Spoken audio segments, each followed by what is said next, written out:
Kita beralih ke peristiwa lain. Pemirsa, 22 jenazah korban kebakaran gedung perkantoran di Cempaka Baru, Jakarta Pusat ini telah teridentifikasi. Pihak Rumah Sakit Polri menutup pos DVI pos antemortem, sementara polisi melakukan olah TKP lanjutan di lokasi kebakaran guna mengungkap penyebab kebakaran. Anggota Satreskrim Polres Metro Jakarta Pusat Rabu siang melakukan olah TKP lanjutan di lokasi kebakaran gedung perkantoran di Cempaka Baru, Kemayoran, Jakarta Pusat. Petugas mengusut dugaan adanya tindak pidana dalam kebakaran yang menewaskan 22 orang itu.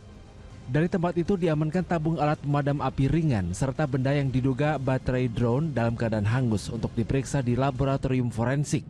Tim Midat sama dengan penyidik mencari data-data yang diperlukan, khususnya terkait barang-barang yang mudah atau beresiko terbakar dan berapa banyak yang ada di tempat kejadian. Kita susuri apakah ada korban lain yang belum ditemukan dan tidak ada untungnya. Jadi jumlah korban meninggal bisa kita pastikan adalah 22.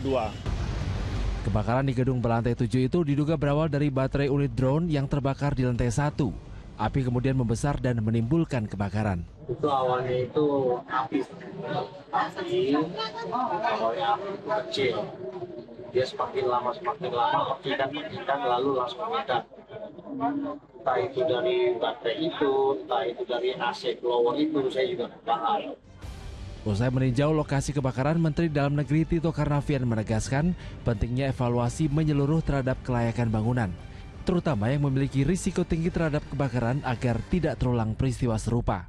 Untuk gedung-gedung juga, terutama gedung-gedung yang high risk, risiko tinggi, itu diperlukan untuk pengecekan reguler supaya tidak terulang lagi peristiwa ini. Karena kalau kita lihat kebakaran ini terjadi di lantai 1 tanpa ada jalur evakuasi.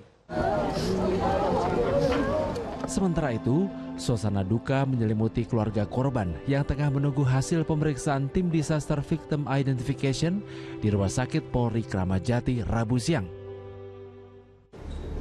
Dan akhirnya pada Rabu sore, tim DVI telah selesai mengidentifikasi 22 kantong jenazah korban kebakaran. Dengan hasil keseluruhan jenazah korban sudah teridentifikasi, maka pihak Rumah Sakit Polri menutup pos DVI pos antemortem. Jenazah korban diserahkan kepada keluarga untuk dimakamkan.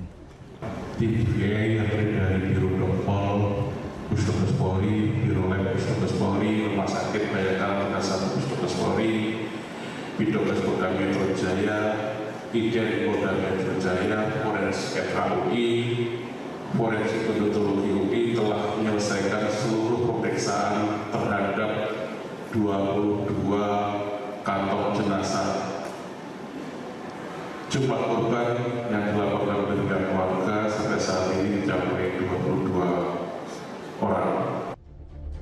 Dari pemeriksaan tim forensik, para korban yang teridentifikasi meninggal karena menghirup gas beracun saat kebakaran terjadi.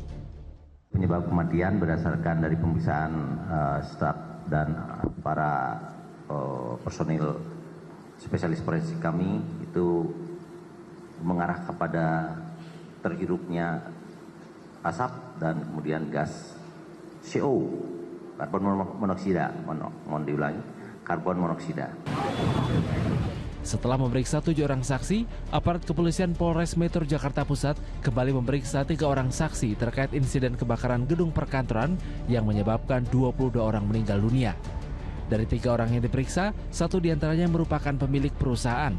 Apabila terbukti, polisi bakal menerapkan pasal 187 dan 188 atau 359 KUHP terkait dengan sengaja atau kealpaannya menyebabkan kebakaran atau bencana lainnya dan menyebabkan orang meninggal dunia, dengan ancaman pidana antara 5 sampai 12 tahun penjara.